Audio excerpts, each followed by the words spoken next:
تو ایسے علماء تو ان کو کھلتے ہیں. پھانسی پر چڑھا کر کے 8 دن تک جشن منایا تھا, لیکن خدائی قانون انہیں معلوم نہیں. تم ایک کفایت علی کافی کو جو یہ کہتا تھا کوئی گل باقی رہے گا نہ چمن رہ جائے گا, اور رسول اللہ کا دین حسن رہ جائے گا. پھانسی پر چڑھا کر کے تم نے یہ سوچا کہ ایک عاشق رسول کی زبان بند کر دیا, اسے گردن سے الگ کر کے جسم کو الگ کر دیا. اب امت ٹھنڈی ہو جائے گی, یہ جماعت سو جائے گی. لیکن مولا تعالیٰ کا احسان تو دیکھیں, مراد آباد زیادہ دور نہیں ہے. کفایت علی کافی کو یہاں پھانسی پر چڑھا رہا ہے انگریز, اور مولا پڑوس میں بریلی میں امام احمد رضا کو پیدا کر رہا ہے. سبحان اللہ. زیادہ فاصلہ نہ شہروں کا ہے نہ تاریخ کا ہے. ایک عاشق رسول اگر تمہارے ہاتھوں پھانسی پر چڑھا ہے تو اللہ تعالیٰ نے دوسرا ایسا عاشق پیدا کیا جس نے کروڑوں دلوں میں یہ عشق بھر دیا, کروں تیرے نام پہ جان فدا, نہ بس ایک جان دو جہاں فدا, دو جہاں سے بھی نہیں جی بھرا, کروں کیا کروڑوں جہاں نہیں. میں بات یہ کرنا چاہتا ہوں, تم جتنے چراغ بجھاؤ گے مولا اتنے چراغ اور روشن فرمائے. سبحان اللہ. سبحان اللہ. جس کو تم پکڑ کر کے قتل کرنے کی دھمکی دیتے ہو, یہ اسلام نہ کل مٹا تھا نہ آج مٹا ہے نہ صبح قیامت تک مٹا سکو گے. اللہ نے قرآن پاک میں فرمایا ہے یریدون لیطفئوا نور اللہ بافواہہم واللہ یرید ان یتم نورہ ولو کرہ الکافرون. مشرکین یہ چاہتے ہیں کہ اپنے منہ کے پھونکوں سے اللہ کے چراغ کو بجھا دیں, اور یہ ہو نہیں سکے گا. اللہ اپنے چراغ کو روشن کر کے رہے گا, کافر اگرچہ اس کو ناپسند کریں, کافر اگرچہ اس کو ناپسند کرے. میرے عزیزوں, بات صرف اتنی مجھے کرنی ہے, تمہارا اپنا رول کیا ہونا چاہیے؟ کیا یہی جوش کے نعرے جو ہم پنڈال میں بیٹھ کر کے کریں؟ کیا ہماری یہی تقریریں جو جلسے تک رہے؟ نہیں میرے عزیزوں, ہمارا لقب, ایک مومن کا لقب یہ تھا کفن بردوش. یہ سینے پر بلکہ اپنے کندھے پر کفن لے کر کے چلتا ہے, اسے موت سے خوف نہیں ہے. تو یہ خوف جب تمہارے سینے سے نکلے گا تو حق بولنے کی ہمت اتنی بڑھتی چلی جائے گی. زیادہ سے زیادہ تمہیں کس بات سے ڈرایا جاتا ہے آج؟ پھانسی سے, یہ سب سے ہائیسٹ سزا ہے نا, یا جیل سے. یہ دونوں چیزیں ایک مومن کے لیے کوئی معنی نہیں رکھتی. جیل کی سلاخوں پر جانے کے بعد بزرگوں نے لکھا بھی ہے کہ اے مومن گھبرانا نہیں, اگر مصطفیٰ کے نام پر گیا ہے, اگر نبی پاک کے نام پر گیا ہے تو اندر جانے کے بعد ہو سکتا ہے تیری ماں, تیری بیوی, تیرے بھائی دیکھنے نہ آئے, لیکن ایک رات ضرور آئے گی جب تاجدار مدینہ خود تشریف. سبحان اللہ. سبحان اللہ. وہ بھی خوف نہیں رکھنا, حضور کے انتظار میں ہم دن کاٹ لیں گے, حضور کے انتظار میں ہم راتیں کاٹ لیں گے.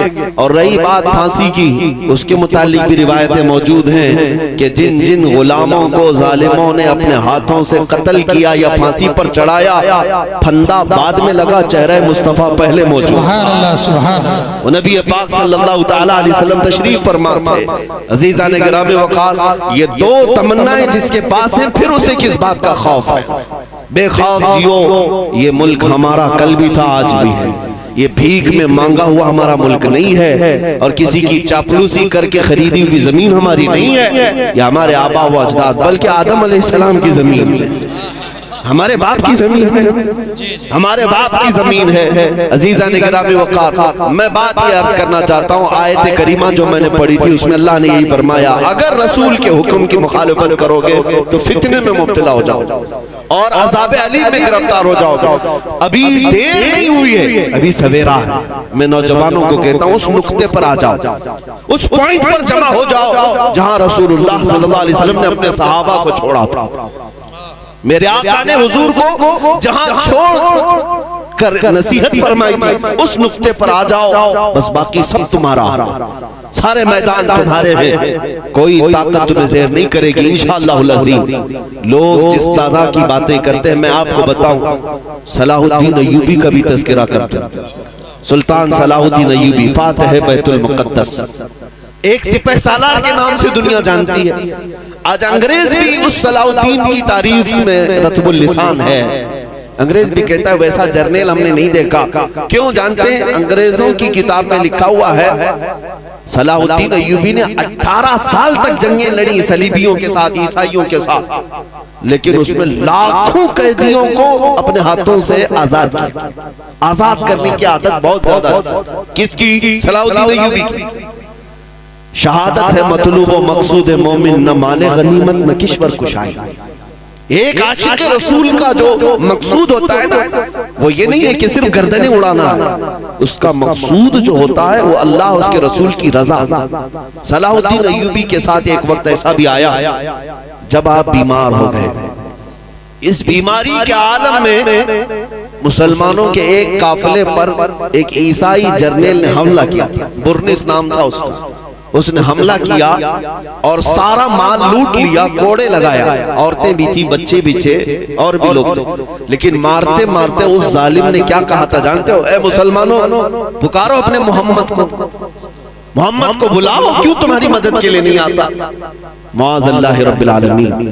جب وہ اس طرح کے تانے دے دے کر کے مال لوٹ رہا تھا اور سارے لوگوں کو نہتا پا کر کے مار رہا تھا، لٹا ہوا قافلہ، یہ تاراج قافلہ جب واپس لوٹا تو صلاح الدین ایوبی سے شکایت کی کہ سلطان اسلام ہمارے ساتھ ایسے معاملات ہوئے. یہ وہ حالات تھے جب صلاح الدین سخت بیمار تھے، جس کو مرگ الموت کہا جاتا ہے، یعنی موت کی بیماری، مرض الموت، موت کی بیماری جس کو کہا جائے. لوگ عیادت کے لیے آ رہے تھے، لیکن صلاح الدین ایوبی نے جیسے ہی یہ بات سنی اللہ کی بارگاہ میں ہاتھ پھیلایا اور کہا اے رب ذوالجلال، تو نے صلاح الدین کو ہر چیز عطا کی، بس تیرا یہ ناچیز بندہ، عاجز بندہ اتنی بھیک مانگتا ہے کہ میری عمر کو اتنی لمبی کر دے کہ میں برنس کا سر اڑا سکوں، اتنی زندگی اور دے دے. کیوں؟ اس لیے کہ نبی پاک صلی اللہ تعالیٰ علیہ وسلم کو اس نے تانا مارا. مومنین سے یہ کہا نا کہ محمد کو بلاؤ.